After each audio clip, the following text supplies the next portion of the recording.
ప్రభువునందు ప్రియమైన సహోదరులారా, మన ప్రభువును మన రక్షకుడైన యేసుక్రీస్తు వారి యొక్క ప్రశస్తమైన నామంలో ఈ రాత్రి వేళ చేరువచ్చినటువంటి దైవ సేవకులకు, పెద్దలకు, పరిశుద్ధులకు, యవన బిడ్డలకు, ఆయా సంఘాల నుంచి చేరువచ్చిన ప్రియులందరికీ, స్థానిక సంఘానికి ప్రత్యేకంగా నా హృదయపూర్వకమైన వందనాలు తెలియజేస్తున్నా. మనము దేవుని వాక్యాన్ని చదువుకుందాం. రాజుల మొదటి గ్రంథం 8వ అధ్యాయం. రాజుల మొదటి గ్రంథము 8వ అధ్యాయము 54వ వచనం నుండి మనము కొన్ని వచనాలు నేను చదువుతాను. 8వ అధ్యాయము 54వ వచనం. సొలొమోను ఇలాగూ ప్రార్థించుటయు విన్నపము చేయుటయు ముగించి ఆకాశము తట్టు తన చేతులను చాపి యెహోవా బలిపీఠం ఎదుట మోకాలుట మాని లేచిన తరువాత అతడు మహాశబ్దముతో ఇశ్రాయేలుల సమాధమంతటిని దీవించను. ఎట్లనగా తాను చేసిన వాగ్దానమును బట్టి ఇశ్రాయేలీయులకు తన జనులకు నెమ్మది దయచేసిన యెహోవాకు స్తోత్రము కలిగిండును గాక. తన దాసుడైన మోషే ద్వారా ఆయన చేసిన శుభవాగ్దానములలో ఒక మాటైనా తప్పిపోయినది కాదు. కాబట్టి మన దేవుడైన యెహోవా మనలను వదలక విడువక మన పితరులకు తోడుగా ఉండినట్లు మనకు తోడుగా ఉండి తన మార్గములన్నిటిని అనుసరించి నడుచుకున్నట్లు తాను మన పితరులకు ఇచ్చిన ఆజ్ఞలను, కట్టడలను, విధులను చేకొనున్నట్టుగా మన హృదయంలోను తన తట్టు తిప్పుకొనును గాక. ఆ తర్వాత 59వ వచనం మధ్యలో నుంచి చదువుతాను. నేను యెహోవా ఎదుట విన్నపము చేసిన ఈ మాటలు రేయింబగలు మన దేవుడని యెహోవా సన్నిధిని ఉండునుగాక. అప్పుడు లోకమందున జనులు యెహోవాయే దేవుడని, ఆయన తప్ప మరి ఏ దేవుడు లేడని తెలుసుకొందురు. 62వ వచనం. అంతటా రాజును అతనితో కూడా ఇశ్రాయేలు అందరూ యెహోవా సముఖమందు బలులు అర్పించుచుండగా 22,000 ఎడ్లు 120,000 గొర్రెలను సొలొమోను సమాధాన బలులుగా యెహోవాకు అర్పించెను. ఈ ప్రకారము రాజును ఇశ్రాయేలు అందరూ యెహోవా మందిరమును ప్రతిష్ఠ చేసిరి. 66వ వచనం ఆఖరి మాట. తన దాసుడైన దావీదుకు ఇశ్రాయేలులకు తన జనులకు చేసిన మేలంతటిని బట్టి సంతోషించుచు ఆనంద హృదయులై తమ తమ గుడారములకు వెళ్ళిపోయిరి. ప్రార్థన చేద్దాం. ప్రేమగల మా తండ్రి, స్తోత్రార్హుడైన దేవా, మీ వందనాలు. మీ దీనదాసుల ద్వారా ఇచ్చిన సందేశాలను బట్టి స్తోత్రాలు నాయన. ఒకడు మీ పక్షమున నిలవబడి ఉన్నాడు, మనుషుని మరుగుపరచండి. మీరు మాట్లాడతారని మేము ఆశతో మీ వైపు చూస్తున్నాం. మీ మాటలు మాకు అవసరం నాయన. మేము బ్రతకగలం. మీరు బ్రతికించే మాటలు మాతో మాట్లాడండి. మమ్మను కదిలించండి, మమ్మను గద్దించండి. మీరు ప్రతి మాట ద్వారా మాతో మాట్లాడుచుండగా శిరస్సు వంచి హృదయమారా కరిగిన హృదయముతో మీ ఎదుట సాగిలిపట్టుకు ప్రభచూపుమని, మాతో ఉండి మమ్మల్ని నడిపించమని మీ నామములతో మహిమను ఆపాదిస్తూ యేసు ప్రభువు నామమున ప్రార్థన చేస్తున్నాము తండ్రి, ఆమేన్. ప్రభువునందు ప్రియమైన సహోదరులారా, రాజుల మొదటి గ్రంథం 8వ అధ్యాయంలో మనం చదువుకున్నటువంటి భాగం యెరూషలేములో మందిరము ప్రతిష్ఠ చేయబడిన సందర్భంలో సొలొమోను చేసిన ప్రార్థనలోని భాగాన్ని మనము చదువుకున్నాం. ఈ 8వ అధ్యాయం అంతా మనం చదివితే 2 ప్రార్థనలు సొలొమోను భక్తుడు చేశాడు. 22వ వచనం నుండి 53 వరకు ఒక ప్రార్థన, 54 నుండి మరలా దాదాపుగా 63 వరకు ఆయన చేసినటువంటి ప్రార్థన, ఆ తర్వాత ప్రతిష్ఠించిన సందర్భం మనం చూడగలం.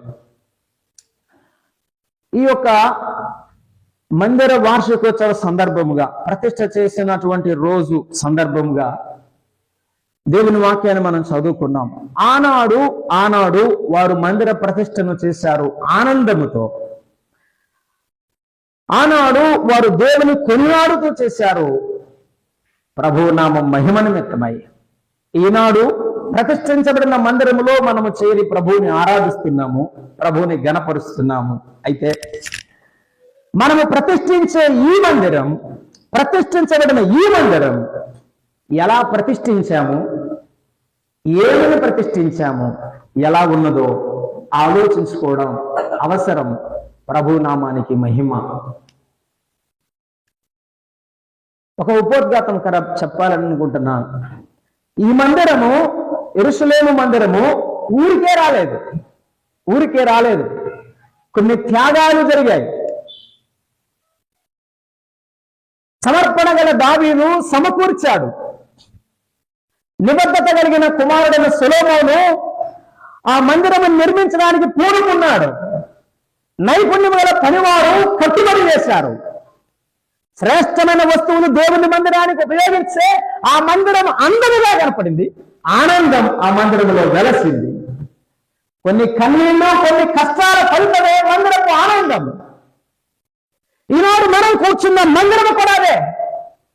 ఎన్నోసార్లు సంఘములో దుఃఖం, ఎన్నోసార్లు ప్రభు సన్నిధిలో కన్నీరు. అవును, ఈ ఆనందానికి కారణం ఈనాడు నీవు కూర్చున్న మందిరం, మనము కూర్చున్న ఈ మందిరం ఊరికే రాలేదు.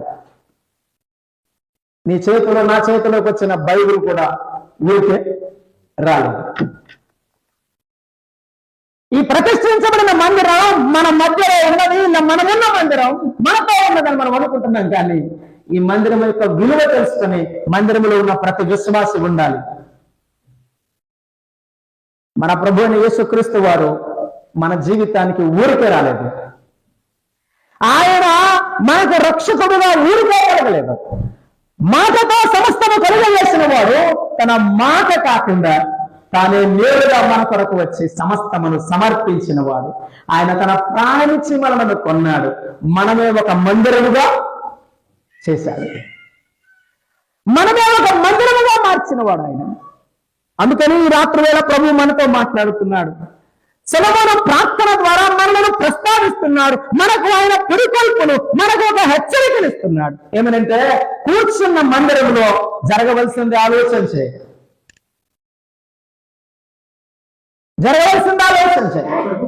కూర్చున్న మందిరంలో ఏమేమి జరగాలి? ఎన్నో ఏండ్ల తరబడి ప్రార్థన చేసి కన్నీరు కార్చిన భక్తుల యొక్క ప్రార్థన కొన్ని ప్రదేశాల్లో నిర్వీర్యమైపోతుంది. కొన్ని మందిరాలు మూడబడుతున్నాయి, కొన్ని మందిరాలు ఆరాధన లేవు, కొన్ని మందిరాల్లో ప్రార్థన లేదు. సొలొమోను ప్రార్థన కూడా అదే, సొలొమోను గుండె యొక్క చప్పుడదే. మా నాన్న సమకూర్చి చనిపోయాడు, ప్రభు దగ్గరికి వెళ్ళాడు, నేను కూడా వెళ్ళిపోతాను, కానీ ప్రభువా ఈ మందిరం అని ప్రార్థిస్తున్నాడు. నీ ప్రార్థన ఎప్పుడైనా ఈ మందిరాన్ని గురించి నీ ప్రాణం కొట్టుకులాడిందా? ఈ మందిరం, ప్రభువా నేను వెళ్ళిపోయినా, నా పిల్లలున్నా, నేనున్నా, ఈ మందిరం ఇలా ఉండాలి, ఈ సంఘం ఇలాగే ఉండాలి. ప్రభువు నమ్ముకున్న విశ్వాసంలో కొద్ది మంది మాత్రమే ఈ స్పృహ కలిగి ఉన్నారని నా భావన. ఈ 25 సంవత్సరాల విశ్వాస జీవితంలో నా భావన. సొలొమోను ప్రార్థనలో స్పష్టంగా కనపడుతుంది. మొదటిది 54వ వచనంలో, 54, 55, 56 3 వచనాలు చూస్తే సొలొమోను దేవుని స్తుతించిన వాడు. అక్కడ ఆ మొదటి మాట, ఆ 3 వచనాల్లో చూస్తాం. యెహోవాకు స్తోత్రము కలిగిండునుగాక అన్నాడు. ఆ ప్రతిష్ఠించబడిన మందిరాన్ని చూసి ఆ కష్టమంతా తలుచుకొని, ఎలాగూడా ఆ మందిరం నెట్టుగా ఆ సంవత్సరాల తరబడి కట్టబడిందో, వారి కళ్ళ ముందు కనబడుతుందో, దాన్ని తలుచుకున్నప్పుడల్లా ఆయన కృపను తలుచుకొని, అయ్యా నేనైతే చేయలేదు. ఏమన్నాడు ప్రార్థన చేస్తూ? నీ గొప్ప ప్రజలను పరిపాలించడానికి నాకు బుద్ధి చాలదన్నాడు. కానీ దేవుడు ఇచ్చిన బుద్ధితో మందిరాన్ని చక్కగా కట్టాడు. ఇవాళ సొలొమోను ఆ పని చేయడానికి పూనుకున్నాడు, కానీ ఆదుకున్న వారెందరో, ఆ సహకరించిన వారెందరో ఉన్నారు. కానీ ఆ కష్టాన్ని తలపోసుకొని ఆ పని స్థిరపరచబడ్డానికి సొలొమోను ప్రార్థన చేస్తున్నాడు. ఈ సంఘంలో ఉన్న వారికి చేతులు జోడించి నేను మనవి చేసేది ఏమిటంటే, ఈ సంఘ పునాదుల కొరకు, ఈ సంఘ బిడ్డల కొరకు మీరు కన్నీరుతో ప్రార్థన చేయాలి. సొలొమోను ఆ మందిరం కొరకు ప్రార్థిస్తున్నాడు. సొలొమోను ప్రార్థనలో ఒక ఆనందం ఏమిటంటే, కష్టమంతా తొలగి నీ మందిరం ఏర్పడింది. This is a place of worship, this is a place of prayer. This is a place of congregation, fellowship. ఇక్కడే ఆరాధన, ఇక్కడే ప్రార్థన, ఇక్కడే సహవాసం. నేను అక్కడ కలుసుకుంటానని ప్రత్యక్ష గుడారంలో కలుసుకుంటానని మోషేతో నిర్గమాకాండం 25లో చెప్పాడు. ప్రభువు చెప్పాడు, 2-3 ఎక్కడ కూడి ఉంటే వారి మధ్య, మన మధ్య ఉండడానికి ఆయన ఉన్నాడు. అయితే ఈ సంఘం ఇంకా బలంగా ప్రభు కొరకు పెక్కబడుతున్న సైన్యం వలె పని చేయడానికి కొన్ని మోకాళ్ళు అవసరం, కొన్ని కన్నీళ్లు అవసరం. నీవు కన్నీళ్లు కాచడానికి సిద్ధమైన సంఘం కొరకు ఈరోజు ఒక సహోదరుడు రాలేదు, ఆరాధన లేదు, ఎందుకు కోల్పోయిందో తెలియదు. ఈరోజు ఒక సహోదరుడు రాలేదు, ఎందుకు రాలేదో తెలియదు. ఈ సంఘ క్షేమం కొరకు నీ మనసుందా?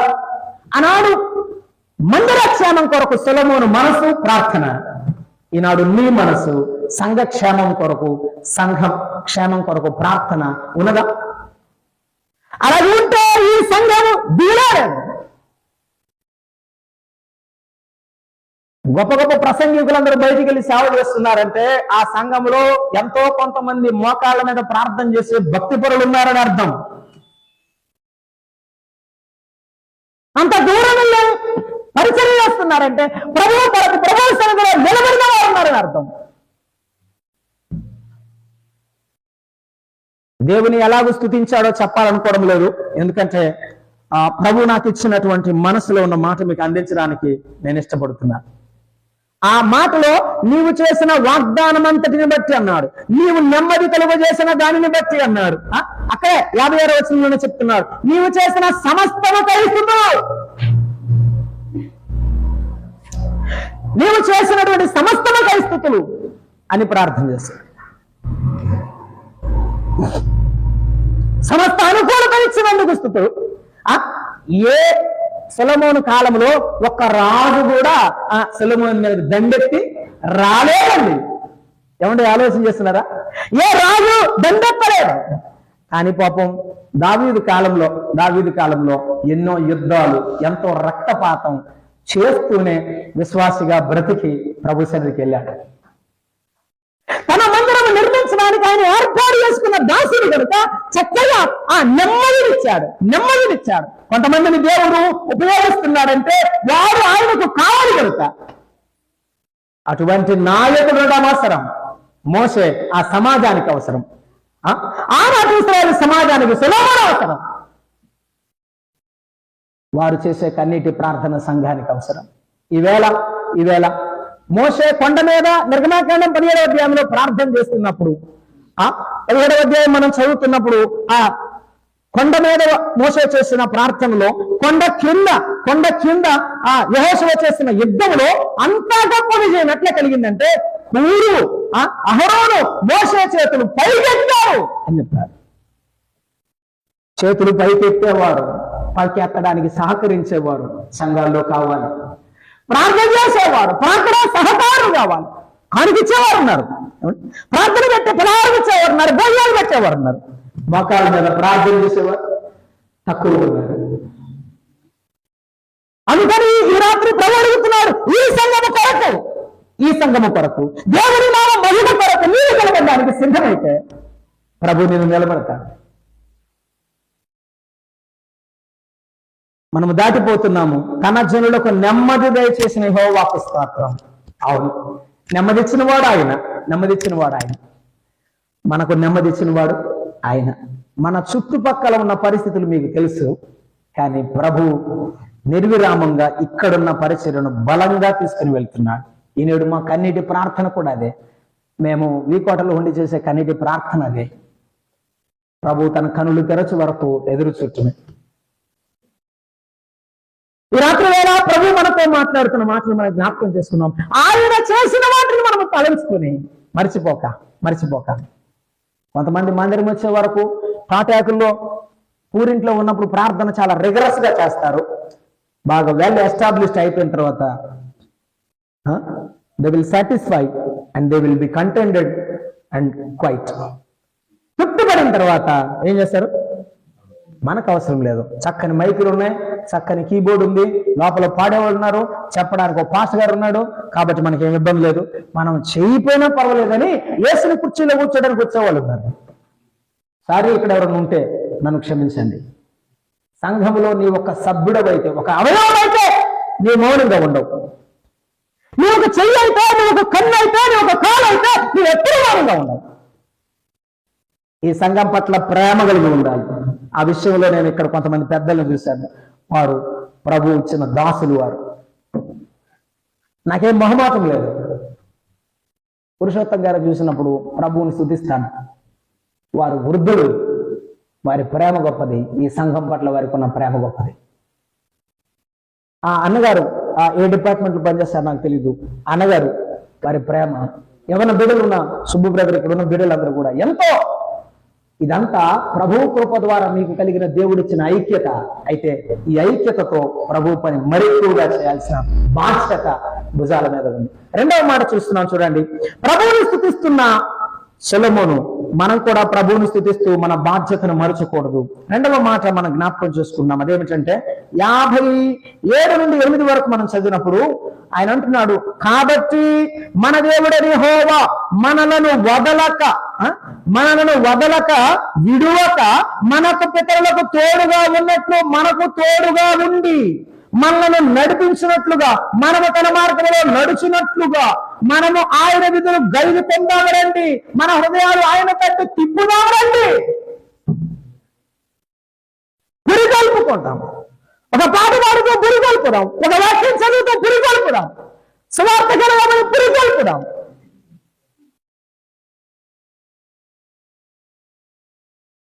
ప్రభు నడుపుదలకై ప్రార్థిస్తున్నాడు. ప్రభు కాపుదలకై ప్రార్థిస్తున్నాడు. ప్రభు సన్నిధికై ప్రార్థిస్తున్నాడు. చాలా కుటుంబాల్లో దేవుని సన్నిధి లేక ఉజ్జీవం లేదు. చాలా సంఘాల్లో దేవుని సన్నిధి లేక, దేవుని నడుపుదల లేక, ప్రార్థన లేక, సహవాసం లేక, వాక్యం లేక జీవం లేదు. ఉజ్జీవం లేదు. ఈ సంఘంలో చెప్పగలిగిన దైవజనులు ఉన్నంత కాలం నాకు పార్షియాలిటీ లేదు. మీరు నన్ను వేమని అనుకోండి. ఈ సంఘంలో వాక్యం చెప్పగలిగిన దైవజనులంత కాలం ఉపయోగించండి, నేర్చుకోండి. గంటల నడుము సమయాన్ని వేచించండి. ప్రభు వారిని ఒకరు తీసుకుని వెళితే ప్రభు పని చేయడానికి నీవే సాధనం అవుతావేమో నాకు తెలియదు. మోషేకు కుమారులు లేరా? మోషే తర్వాత యెహోషువను ఎన్నుకోవడానికి దైవ సంకల్పం, అది మానవ సంకల్పం కాదు. సమయాలు కుమారులు సమయాలు వంటి వారు కాదు. ఏలీ కుమారులు ఏలీ వంటి వారు కాదు. ఆయన తన మందిరంలో ఎవరిని ఉంచాలో అలాగే ఉంచుతాడు. నీవు ప్రార్థన చేయాల్సింది ఒకటే, ప్రభువా సులభం లేదా నన్ను నడిపించిన ఆయన, నన్ను విడుదల పట్టుదల నడిపించు ప్రభువా. నీ వైపు నా హృదయాన్ని ఎత్తుకుంటాను, నీ వైపు నేను పట్టు చేస్తాను, నీ ముఖం తట్టు నేను వస్తాను. ఎందుకు? 90వ కీర్తన, నీ ముఖ కాంతిలో మా రహస్య పాపములు, నా చిన్న పొరపాటు కూడా నీ వైపు చూస్తే నాకు కనబడుతుంది.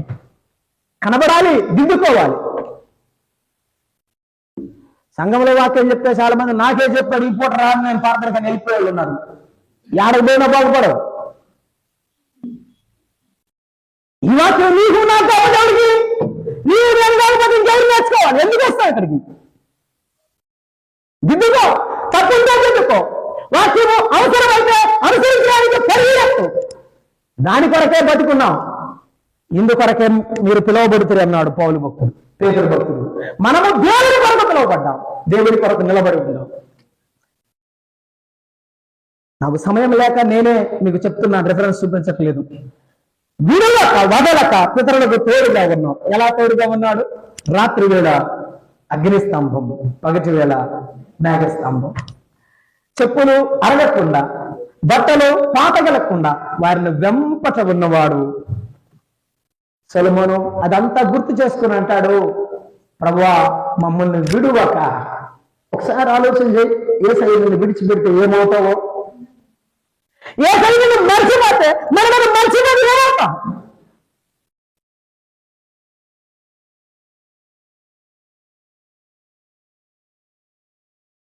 నేనేమైపోదునో యేసయ్యను నమ్మనుచో, నేనేమైపోదునో యేసయ్యను నమ్మనుచో, నెమ్మది లేక నిదురే రాక, నెమ్మది లేక నిదురే రాక. ఇన్నిసార్లు నెమ్మది లేని బతుకును బతికాము. యేసయ్య మనల్ని దర్శించి ఆదరించాడు. ఎవరు పలకరించకపోతావు, పలకరించి పిలిచి ఆయన నిన్ను కనికరించాడు. మర్చిపోతావా? ప్రభువా, నేను నీవు విడిచిపెడితే బ్రతకలేను, నీవు మర్చిపోతే బ్రతకలేను ప్రభువా. ప్రభువుని హత్తుకొని ఉండు. ప్రభు కాపుదల కొరకు ఎప్పుడు ప్రార్థన చెయ్యి. నెంబర్ 2, ప్రభు మార్గములో నడుచుకునేటట్లు నీ హృదయాన్ని ప్రభు వైపు ఎత్తాలి. 109వ కీర్తనలో కీర్తనకారుడు రాసించాడు ఏమనంటే, నీ సన్నిధిలో ఆశ్చర్యకరమైన సంగతులను చూచినట్లు నా కన్నులు తెరవాలి. కన్నులు తెలిసిపోవాలి ప్రభు వైపు. తెలిసిన ప్రతిసారి, ఆయన గర్తించే ప్రతిసారి, ఆయన ముందుకు నిట్టే ప్రతిసారి భయపడుతూ ఉండాలి. భయపడుతూ ఉండాలి. నువ్వెప్పుడు భయపడుతూ ఉంటావో ప్రభు నిన్ను అప్పుడు కనికరిస్తాడు. సొలొమోను ప్రార్థన ప్రభు కాపుదల కొరకు, నడుపుదల కొరకు. ఏమైపోయింది, నేను ముగిస్తాను. సొలొమోను ప్రార్థన అక్కడ ఉన్నటువంటి ప్రజలందరూ ఆయన నామ మహిమను తెలుసుకోవాలని ప్రార్థిస్తున్నాడు. అదే మాట మనం చూస్తాము, అక్కడ ఉన్న వారందరూ తెలుసుకొనున్నట్లు అని ఆయన చెప్పాడు. ఆ జనులందరూ యెహోవాయే దేవుడని తెలుసుకున్నట్లు. ఆ మందిరం ఎందుకు ఉండాలి? ఆయన దేవుడని జనమందరూ తెలుసుకోవాలి. అందుకోసం ఆ మందిరం. ఈ సంఘం ఎందుకు? ఆయనే దేవుడు. యేసు ప్రభు మనుషులను మార్చేవాడు, అనేకులను మార్చిన వాడు, అనేక జీవితాలను దిద్దిన వాడని అందరూ తెలుసుకొని ఆయన దేవుడని రక్షింపబడి ప్రభు ఎందుకు రావాలి. దానికోసమే ఈ మందిరం, దానికోసమే ఆయన సంఘం. అందుకే నిన్ను ఆయన ప్రతినిధిగా పెట్టాడు, నన్ను ఆయన ప్రతినిధిగా పెట్టాడు. ప్రభువా, ప్రభువా, నీ కొరకు ఈ రోజు నేను వాడబడలేదు, ఈ రోజు నేను నీ కొరకు ఏమి చేయలేకపోయాను. ఈ తృష్ణ, ఈ తపన నీకుంటే నీవెంతో దూరం లేవు ప్రభు వాడుకోవడానికి. ఆయన నామం మహిమపరచబడేటట్లు చెయ్యి. నువ్వు ఊడుస్తావో, చాపలేస్తావో, నీరు పెడతావో, ఏం చేస్తావో లేదు, ఆనందంతో చెయ్యి. ఏం చేసినా చేసే ప్రతిదీ ఆయన కొరకు చెయ్యి. నా తండ్రి నా భుజాలను ఊరేగిస్తున్నానని ఆనందంతో చెయ్యి. This is all God wants. ఇదే దేవుడు కోరేది, ప్రజలు కోరేది కాదు, ఇదే యేసయ్య కోరేది. నేను ఆఖరి మాట చెప్పి ముగిస్తాను. నా సమయం ఎక్కువ తీసుకున్నాను, క్షమించాలి పెద్దలు. 8వ అధ్యాయం ఆఖరులు అన్నాడు, వారు బలులు అర్పించిన తర్వాత యెహోవా ఎదుట మందిరమును ప్రతిష్ఠ చేసిరి అన్నాడు. వారు అర్పించిరి, ప్రతిష్ఠ చేసిరి. నీవు నీ హృదయాన్ని క్రీస్తు ప్రభువును ప్రతిష్ఠించావు, దేవుని కొరకు ప్రత్యేకపరిచావు, దేవుని కొరకు ప్రత్యేకపరిచావు. అదే ఆనందముతో 66వ వచనంలో వారు తమ తమ గుడారములకు వెళ్ళిపోయారు. నీవు ప్రతిష్ఠ చేసిన నాడు నీకు ఏ ఆనందం ఉందో, ఏ ఉజ్జీవం ఉందో, ఏ ప్రార్థన ఉందో, ఎటువంటి ఆరాధన స్థితి ఉన్నవో ఇప్పుడు కూడా ఉంటే నీవు ఇంకా ప్రభువులు బలంగా ఉన్నావని అర్థం. ప్రారంభంలో ఎర్లీగా వచ్చావు ఆరాధనకు, రాను రాను రాను రాను రొట్టిచ్చేటప్పుడు వస్తున్నావు. ఇప్పుడు నిన్ను ఎవరు అడగరనిగా, ఎవరైనా అడగరని. ఒకవేళ అడిగితే ఆ సంగతి మంచోడు కాదు. నిజమే. మేము యవనస్తులుగా ఉన్నప్పుడు, అంటే ఒక 40 సంవత్సరాలు 30 సంవత్సరాల వయసు ఉన్నప్పుడు ఏమిటి మరి ఇంత అనుకునేవాళ్ళమే. ఈ రోజున మా పెద్దలు వారు చనిపోయి వృద్ధాప్య తీసుకొస్తూ ఉంటా. ఒకళ్ళు చనిపోయారు, 2 ఉన్నారు. వాళ్ళని గురించి తలుచుకున్నప్పుడల్లా ఒక్కొక్కసారి దుఃఖం వస్తుంటుంది. మరొకసారి మా పెద్దలతో కాసేపు కూర్చుంటే బాగుండి అనిపిస్తుంది, వారితో మాట్లాడితే బాగుండి అనిపిస్తుంది. ఎంత క్రమశిక్షణగా పెంచారు, ఎంత చక్కగా పాటలు నేర్పారు, ఎంత చక్కగా వాక్యం నేర్పారు. స్వార్థంగా పిల్లల్లాగా తమ కుమారులాగా వెంట పెట్టుకుని తీసుకెళ్లారని తలుచుకున్నప్పుడల్లా గుండె పడుతుంది. ఈవేళ నీకున్న సంఘం, నీకున్న పెద్దలు ప్రభు ఇచ్చిన వారు. ఈ సంఘము దేవుని కొరకు ఉండాలి, ఆయన మహిమ కొరకు ఉండాలి. ఈ సంఘంలో ఉన్న నీవు అనుదినం ఆనందంతో ప్రభువుతో సన్నిధిలో ఉజ్జీవంతో ఇక్కడ నుండి వెళ్ళేటప్పుడు వాక్యం వినేటప్పుడు అదే సంతోషం ఉజ్జీవంతో లోకంలో ప్రభువు కొరకు వెళ్ళాలి.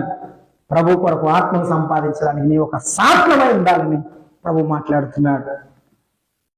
ప్రతిష్ఠ చేయబడిన మందిరం యొక్క ప్రత్యేకత తెలుసుకుని ఉండాలి. నీవు ప్రతిష్ఠ చేయబడ్డావు ప్రభువుకు, నువ్వు ప్రతిష్ఠించుకున్నావు. నీ ప్రత్యేకత నీకు తెలుసుకోవాలి. సంఘంలో నీ ప్రత్యేకత ఏమిటి, కుటుంబంలో నీ ప్రత్యేకత ఏమిటి, నీ ఉద్యోగంలో నీ ప్రత్యేకత ఏమిటి, ప్రభు కొరకు వాడబడేది ఏమిటి ఆలోచించుకోండి. ఈ ప్రతిష్ఠ సందర్భమైన ప్రత్యేక సందేశం విన్న తర్వాత మోకరిల్లి ప్రార్థన చేద్దాం. తలలో ఉంచుదాం, ప్రార్థన చేద్దాం.